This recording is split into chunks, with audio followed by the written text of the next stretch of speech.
DK Hindi class में आपका स्वागत है। आज हम पाठ 2 वर्ण विचार पढ़ेंगे। वर्ण मानव मुख से उच्चारित ध्वनियों का लिखित रूप वर्ण कहलाता है। प्रत्येक वर्ण का एक निश्चित चिन्ह होता है, जैसे अ, च, त, ए आदि। ये सभी हिंदी वर्णमाला के वर्ण हैं। इस तरह वर्ण की परिभाषा होगी। वर्ण भाषा की वह लघुतम या छोटी इकाई होते हैं जिनके और खंड नहीं किए जा सकते। खंड का अर्थ होता है टुकड़े, जिनके और टुकड़े नहीं किए जा सकते। वर्णों का व्यवस्थित और निश्चित क्रम वर्णमाला कहलाता है। हिंदी वर्णमाला में मूलतः वर्णों की संख्या 44 है।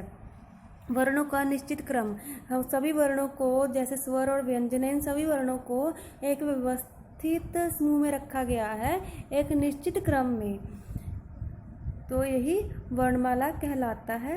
वर्णों के भेद, वर्णों के 2 भेद हैं, स्वर तथा व्यंजन। स्वर वर्ण के बारे में जानकारी हासिल करते हैं।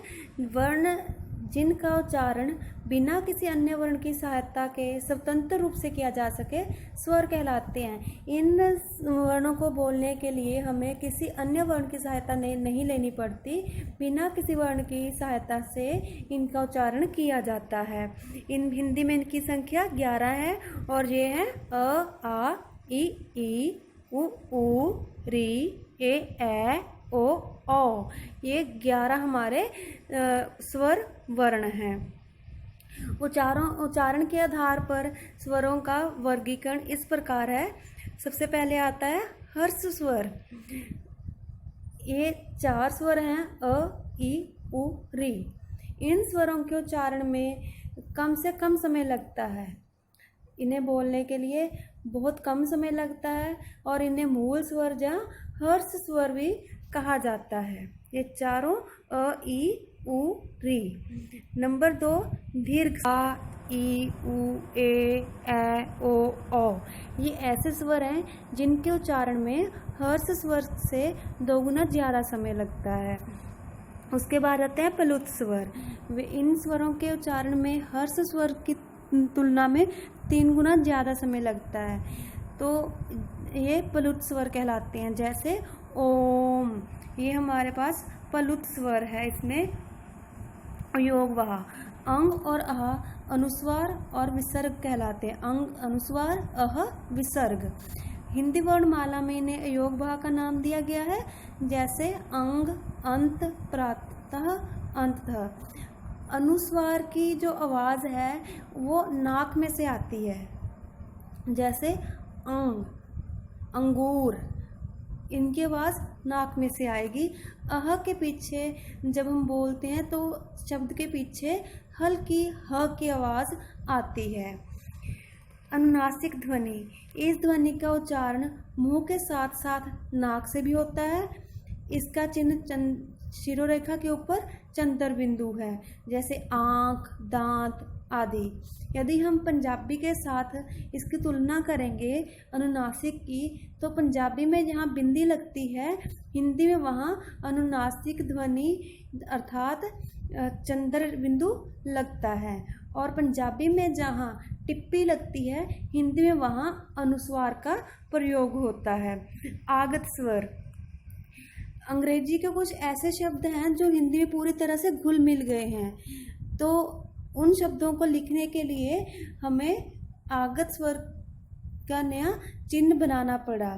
ये चिन्ह अर्धचंद्र है शिरोरेखा के ऊपर। इसका प्रयोग अंग्रेजी भाषा के शब्द लिखने के लिए ही किया जाता है। जैसे ट्रॉफी, हॉकी, वो पूरी तरह से मुख किसी भाग को स्पर्श नहीं करती, थोड़ा सा स्पर्श होता है पर पूर्ण रूप से नहीं। इनकी संख्या 4 है, य, र, ल, व। इनका उच्चारण जो है वो स्वर और व्यंजन के बीच का होता है। तीसरे स्थान पर आते हैं उच्चम व्यंजन। इन व्यंजनों को उच्चारण जब हम इन व्यंजनों को बोलने के लिए मुंह से हवा रगड़ के साथ, वे वर्ण हैं जिनका उच्चारण स्वर की सहायता से किया जाता है। भाव इन्हें स्वर की सहायता के बिना नहीं बोला जा सकता। हिंदी वर्णमाला में 33 व्यंजन हैं, जैसे क, ख, घ से लेकर हमारे ह तक। व्यंजनों को बिना स्वर के लिखते समय या तो उनके नीचे हल चिन्ह लगा दिया जाता है अथवा उन्हें आधा लिखा जाता है। उदाहरण के लिए उत्तर या स्वर शब्द हमारे पास हैं। उत्तर में या तो इन्हें आधा लिखा जाएगा त को, या फिर इसके नीचे हल चिन्ह लगा दिया जाएगा। जिस शब्द के नीचे ये चिन्ह लगाया जाता है उसे हलंत कहा जाता है। व्यंजन के भेद हैं। स्पर्श व्यंजन, जो व्यंजन कंठ, होठ, जेबा आदि के स्पर्श से बोले जाते हैं उन्हें स्पर्श व्यंजन कहा जाता है। इनकी संख्या 25 है। ये वर्ग उनके उच्चारण स्थान के आधार पर बनाए गए हैं, जैसे कवर्ग, चवर्ग, टवर्ग, तवर्ग, पवर्ग। ये सभी 25 के 25 हमारे पास स्पर्श व्यंजन है। क, ख, घ ये पांचों वर्ण, च, छ, झ ये पूरे पांचों वर्ण, यहाँ से लेकर म तक, क से लेकर म तक ये हमारे 25 स्पर्श व्यंजन है। क वाली पंक्ति में जितने हमारे 5 वर्ण आएंगे, कवर्ग कहलाएगा, च वाला चवर्ग कहलाएगा, ट वाला टवर्ग, त तवर्ग, प पवर्ग।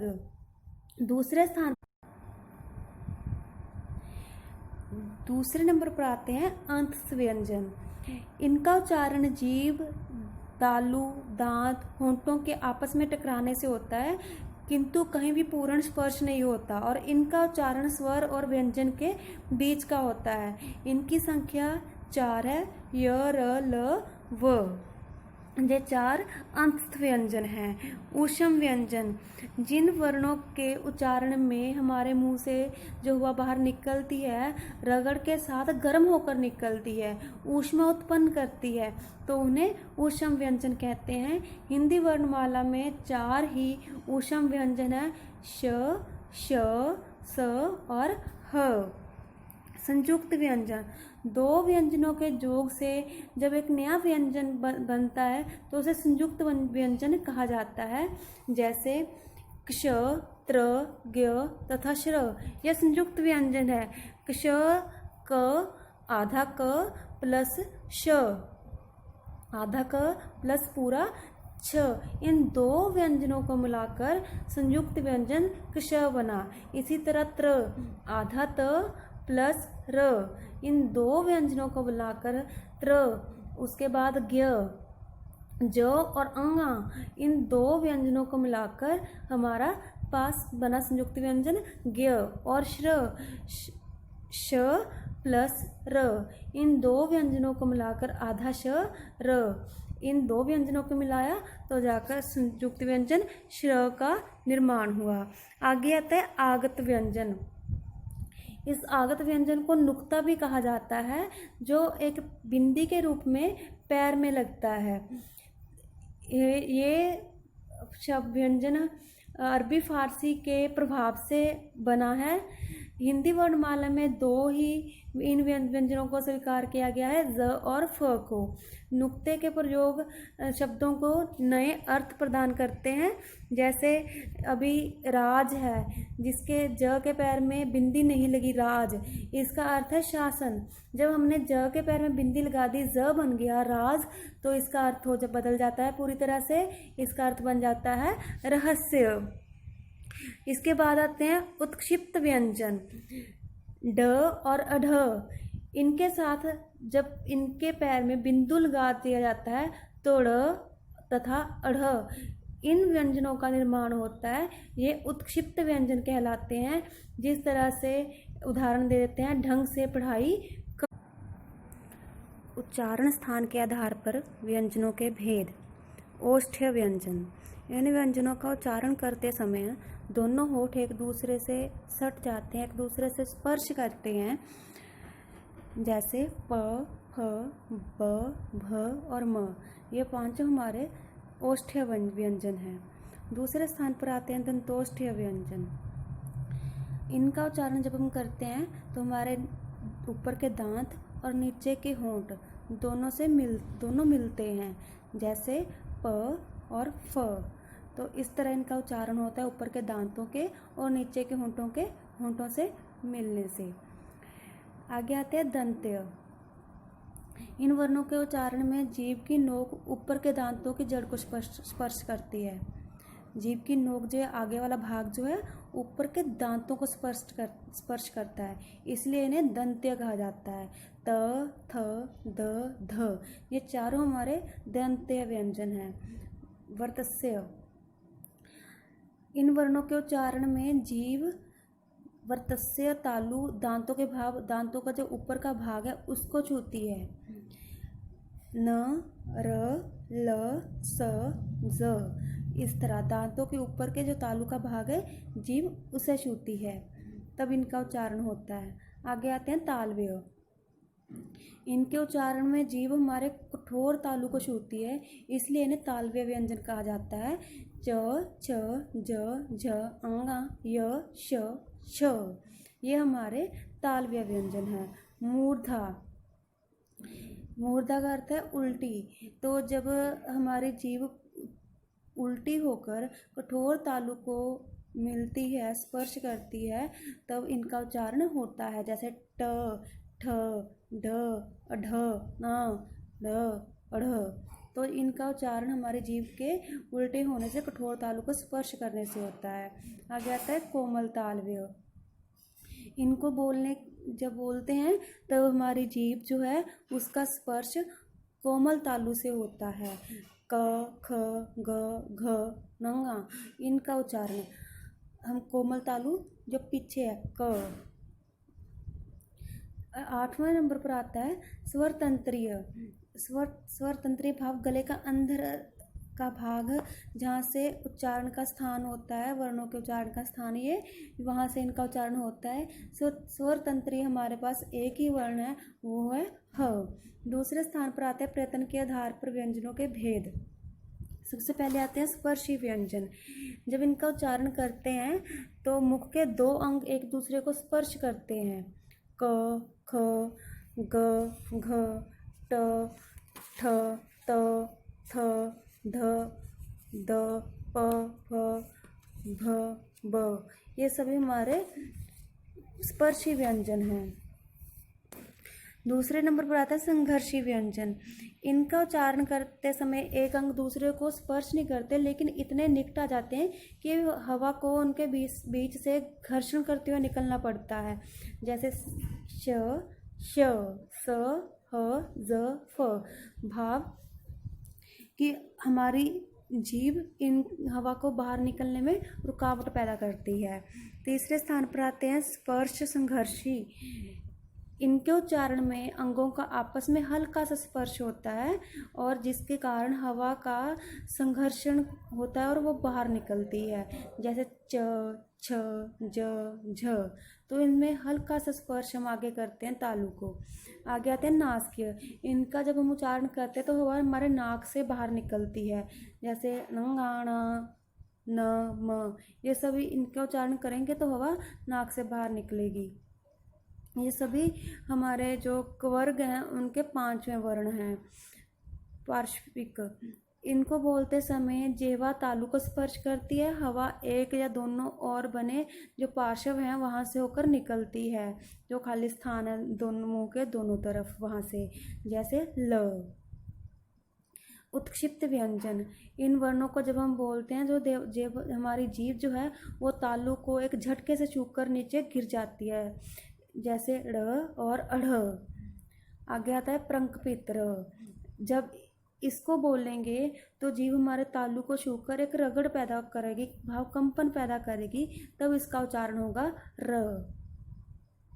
अर्धस्वर, ये व्यंजन और स्वर जो स्वर हैं उनके मध्य के हमारे वर्ण हैं। इन स्वरों के इसलिए स्वरों के निकट माने जाते हैं। इनको बोलते समय बहुत कम मात्रा में जो वायु हमारे मुंह से बिना संघर्ष किए बाहर निकलती है। ये दो हैं, य और व। श्वास की मात्रा के आधार पर व्यंजनों के भेद। तीसरा भाग है श्वास की मात्रा वाला।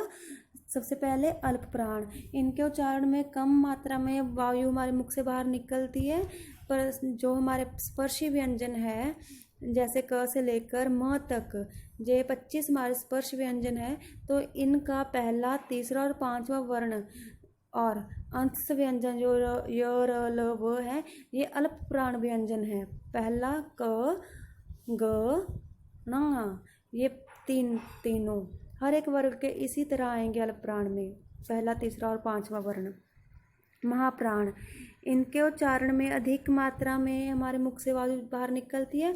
स्पर्श व्यंजनों में से दूसरा और चौथा जो तथा ऊष्म व्यंजन छ, श, स, ह, इन ये महाप्राण है, क्योंकि इनको जब हम उच्चारण करते हैं तो हवा ज़्यादा मात्रा में बाहर निकलती है।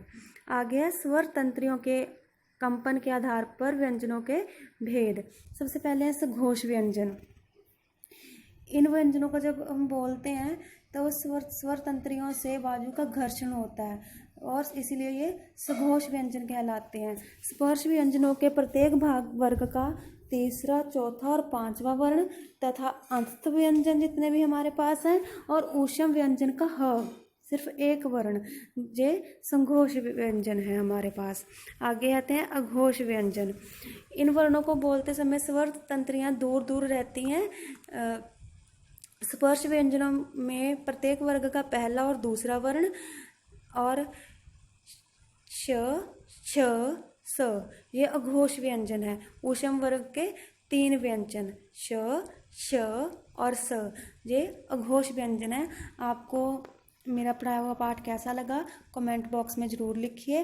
वीडियो को लाइक और शेयर ज़रूर करिए, सब्सक्राइब भी ज़रूर करिए।